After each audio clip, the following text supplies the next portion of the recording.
Las feromonas son compuestos secretados por las hembras de muchas especies de insectos para atraer a los machos. Uno de estos compuestos contiene 80.78% de carbono, 13.56% de hidrógeno, 5.66% de oxígeno. Una solución de 1 gramo de esta feromona en 8.5 gramos de benceno se congela a 3.37 grados Celsius. Nos piden determinar la fórmula molecular y la masa molar del compuesto, teniendo en cuenta que el punto de congelación normal del benceno es de 5.5 grados Celsius. Entonces, esto es de los ejercicios más avanzados de estequiometría que podemos llegar a tener, porque esto es un análisis de composición. Pero no es tan complicado porque pues está el análisis de combustión, que es aún más fastidiante.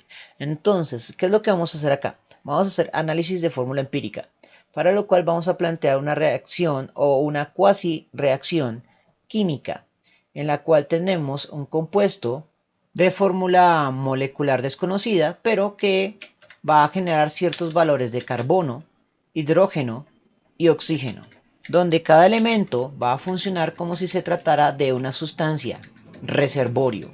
Hacemos esto para poder utilizar las mismas fórmulas del análisis de combustión y no tener que utilizar ecuaciones distintas para ambos procedimientos.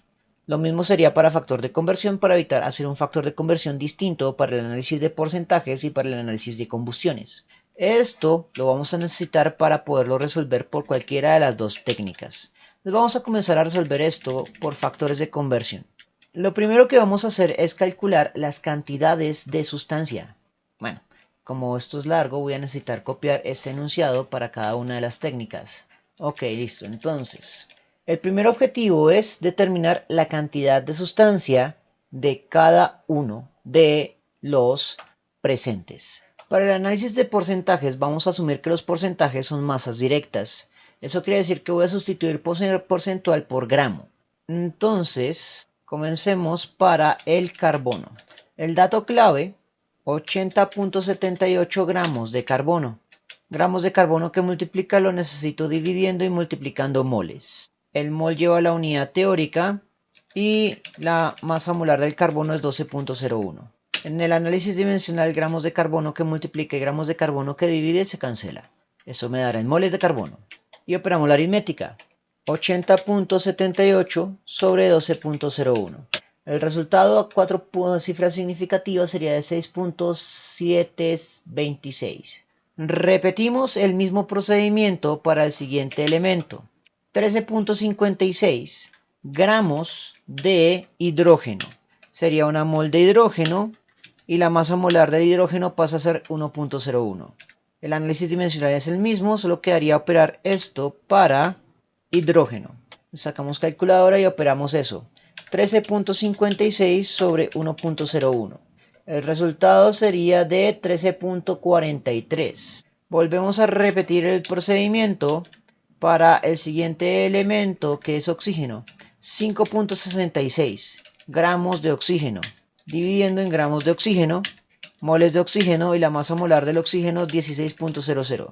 Vamos a calcular para el oxígeno y el resultado ahí sería entonces 5.66 sobre 16. El resultado de eso es 0.3538. En el siguiente paso lo que vamos a hacer es tomar el elemento con la menor cantidad de sustancia, oxígeno, y usarlo como elemento de ponderación. De esa manera podemos plantear el siguiente ratio. Oxígeno, elemento de ponderación, multiplicando los demás elementos. Entonces tendremos que en el análisis dimensional nos va a quedar una sola mol de oxígeno y multiplicando los moles correspondientes de carbono. Y operamos esta aritmética. 6.726 sobre 0.3538. El resultado de esto es 19. Para el segundo paso volvemos a hacer lo mismo, pero en lugar de las moles de carbono vamos a usar las moles de hidrógeno. En el análisis dimensional tendríamos lo siguiente. Volvería a salir una mol de oxígeno con respecto a los moles de hidrógeno y operamos la aritmética. 13.43 sobre 0.3538. El resultado al entero más cercano se redondea a 38, con lo cual obtenemos la fórmula empírica, que sería C19H38O1. Ahora debemos determinar la masa molar con los datos de, en este caso, una depresión crioscópica. Entonces tomo los datos de la depresión crioscópica porque esto está muy largo y continuamos. Para la depresión crioscópica vamos a plantear el ratio de masas, siendo la masa de la feromona 1.00 gramos de feromona en 8.5 gramos de benceno. Luego vamos a hacer la conversión de gramos a kilogramos para poder invocar la molalidad o la constante crioscópica. Como kilogramos más grande, lleva la unidad teórica y sabemos que hay 1000 gramos en cada kilogramo. Luego vendría la constante crioscópica que estará dada para kilogramo de benceno sobre mol efectivo y multiplicando grados Celsius de solución. Al mol efectivo se le asigna la unidad teórica y al kilogramo el valor de la constante de descenso crioscópico para el benceno. Como no la da el enunciado, debemos buscarla en la tabla. Entonces encontramos benceno, la constante de descenso crioscópico es 5.12. Dividiendo tendríamos el valor absoluto de la diferencia de temperaturas en unidades de grados Celsius de solución como factor común. El positivo sería el valor de temperatura del benceno puro, 5.50. El negativo el valor de la mezcla, es decir, 3.37. Luego lo que vamos a hacer es convertir de moles efectivos a moles de la feromona. Como vamos a asumir que la feromona es un soluto no ionizable, ya que se puede disolver en benceno, una mol de feromona debe generar una mol efectiva. En el análisis dimensional tendríamos lo siguiente: gramos de benceno que divide, gramos de benceno que multiplica, kilogramos de benceno que divide, kilogramos de benceno que multiplica, grados Celsius de solución que multiplica, grados Celsius de solución que divide, moles efectivos que dividen, moles efectivos que multiplican, se cancelan. El resultado sería gramos de feromona en cada mol de feromona. Y solo quedaría operar la aritmética. Entonces esto va de la siguiente manera: 1000 por 5.12 sobre, abre paréntesis, 8.5 por el valor absoluto de 5.5 menos 3.37. El resultado a las cifras significativas, que serían 3, es 283. Luego, para la fórmula molecular, lo primero que debemos hacer es tomar el cálculo anterior, que va a ser nuestro dato clave. Luego vamos a convertir de gramos de feromona a moles efectivos, a moles empíricos. Entonces se le asigna al mol la unidad teórica y el mol empírico se calcula con la fórmula empírica.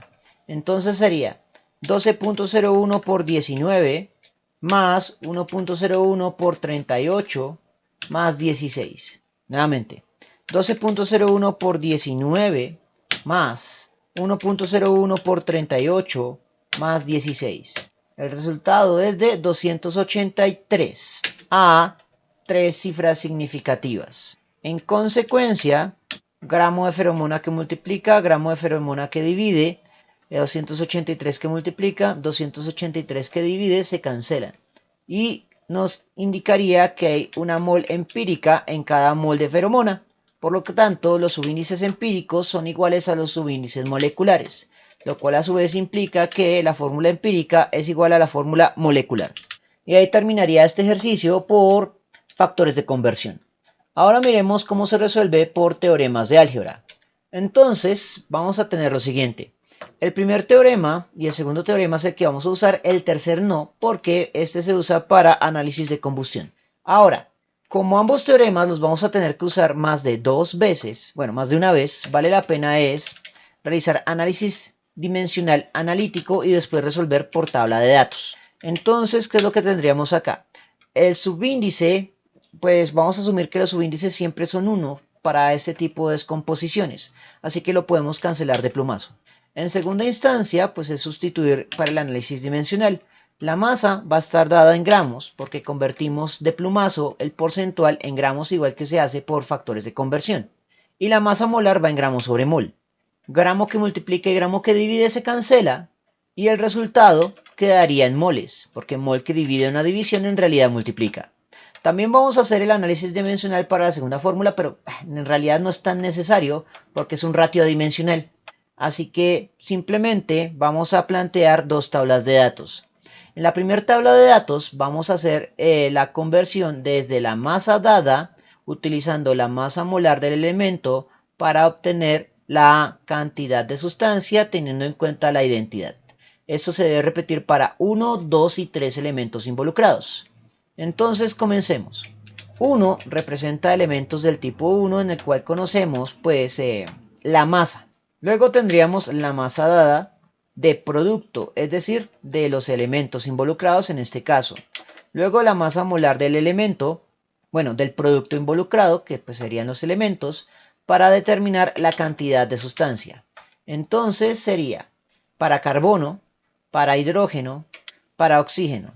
La masa involucrada, según el enunciado, es 80.78. Una cosa más. Las tablas de datos en los cabezotes deben ir las unidades. Entonces la masa va en gramos, que es donde hacemos el cambio mágico. La masa molar va en gramos sobre mol. Y la cantidad de sustancia va en moles. Ahora sí, sería 80.78, 13.56 y 5.66. Los porcentuales se convierten en gramos mágicamente por la interpretación de la conservación de la masa. Luego iría la masa molar del producto, que también es igual al elemento, en este caso para el análisis de porcentajes. Entonces para carbono 12.01, para hidrógeno 1.01, para oxígeno 16.00. Con lo cual podemos calcular la cantidad de sustancia siguiendo esta expresión. Entonces en el primer caso es 80.78 sobre 12.01. El resultado es de 6.726. Para el segundo caso tendríamos 13.56 sobre 1.01. El resultado sería de 13.43. Para el tercer caso sería 5.66 sobre 16. El resultado sería 0.3538. Una vez que tenemos esto, debemos señalar el elemento que tiene la menor cantidad de sustancia, que funcionará como nuestro elemento de ponderación o elemento del tipo 2 en la segunda tabla de datos. Entonces señalamos nuestro elemento del tipo 2 y sería aplicar esta fórmula. En este caso lo que vamos a hacer es lo siguiente. Bueno, en la tabla que vamos a hacer vamos a indicar el elemento que iría en el numerador, la cantidad de sustancia del elemento que va en el numerador, la cantidad de sustancia de ponderación, que es una constante, para obtener el subíndice empírico o el ratio de subíndices empíricos. Y eso se debe hacer para 1 y 2 elementos. Muy bien, entonces aquí iría la identidad del elemento de tipo 1, que puede ser carbono e hidrógeno, porque el oxígeno será el elemento de tipo 2. Luego iría la cantidad de la sustancia del elemento tipo 1. Luego la cantidad de sustancia constante del elemento de tipo 2, que es el elemento de ponderación, para obtener el ratio de subíndices empíricos. Entonces, habíamos dicho que el elemento de ponderación es oxígeno, así que 0.3538 va a ser la cantidad de sustancia de ponderación.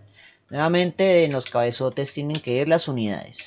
Los subíndices son adimensionales. La cantidad de sustancia del carbono 6.726, la cantidad de sustancia del hidrógeno 13.43. Y obtenemos este ratio de subíndices para cada elemento siguiendo la segunda expresión, esta de acá, que es simplemente hacer el cociente de cantidades de sustancia. Sería 6.726 sobre 0.3538. El resultado se redondea al entero más cercano, sería 19. En el siguiente caso tendríamos 13.43 dividido 0.3538. El resultado es de 38 al entero más cercano. Con lo cual vamos a determinar que la fórmula empírica más probable es la siguiente. Como el oxígeno fue nuestro elemento de ponderación y nos dieron valores cercanos o redondeables, vamos a asumir que el oxígeno tiene un subíndice de 1, el hidrógeno un subíndice de 38 y el carbono un subíndice de 19. Con esto ya tenemos la fórmula empírica. Lo siguiente que debemos determinar es la masa molar. Vamos a emplear la fórmula o teorema para calcular la masa molar en términos de un aumento ebulloscópico o de presión crioscópica. La fórmula ya está lista para emplearse, entonces lo que vamos a hacer es sustituir la identidad de la sustancia por feromona. El factor de Van Hoff vamos a asumir que es un 1, asumiendo que la feromona no es ionizable. La constante de aumento ebullioscópico tiene que buscarse en la tabla porque no la dieron, que es para el benceno. Su valor es 5.12, expresada en unidades de grados Celsius sobre mol y multiplicando kilogramo, que voy a sustituir como 10 elevado a la 3 gramos. La diferencia de temperatura sería la temperatura en este caso, congelación del benceno puro, 5.50, menos la temperatura de congelación de la mezcla, que es 3.37, ambos en grados Celsius como factor común. Se empleó una masa de feromona de 1 gramo y una masa de benceno de 8.5. Todo a 3 cifras significativas. Grado Celsius que multiplica grado Celsius que divide se cancela. El resultado quedaría en gramos sobre mol, unidades canónicas de una masa molar. Por lo tanto, tiene sentido y operamos la aritmética. 5.12 por 10 elevado a la 3, a la derecha divide, abre paréntesis, valor absoluto, entre 5.5 menos 3.37. Movemos a la derecha y multiplicamos por 8.5. El resultado sería de 282. Repasamos los datos para ver si digitamos mal algo y en este caso sí, porque es 5.12 y no 5.10. En este caso puede ser un error significativo, entonces es 283 realmente. Entonces, una vez que tenemos esto, podemos aplicar el teorema para determinar la fórmula molecular a través del factor común de subíndices. Entonces, el factor común de subíndices se obtiene al sacar el cociente entre la masa molar verdadera, 283, sobre la masa molar empírica, que se calcula con la fórmula empírica. Entonces sería 12.01 por 19 más 1.01 por 38 más 16. El resultado es 283 nuevamente. Por lo tanto, el factor común de subíndices es un 1. Por lo tanto, al multiplicar todos los subíndices empíricos por 1, obtendremos la fórmula molecular. O lo que es lo mismo, en este caso, la fórmula empírica es igual a la fórmula molecular. Revisemos a ver qué más hay que señalar. Nos piden la fórmula molecular del compuesto y su masa molar. Entonces rescatamos también el 283 gramos sobre mol. Lo mismo para teoremas de álgebra, que es la fórmula molecular y la masa molar. Por lo tanto, sin importar que hubiéramos resuelto esto por dos técnicas distintas, factores de conversión o teoremas de álgebra, los resultados son exactamente iguales. Bien, eso fue todo por el momento. En la descripción del video voy a dejar enlaces a más ejercicios sobre análisis de composición porcentual en propiedades coligativas en el archivo PDF del curso para descarga gratuita. Si les gustó el video, no olviden suscribirse, darle like y especialmente compartirlo. Eso mantiene vivo a este canal y nos vemos en una próxima oportunidad.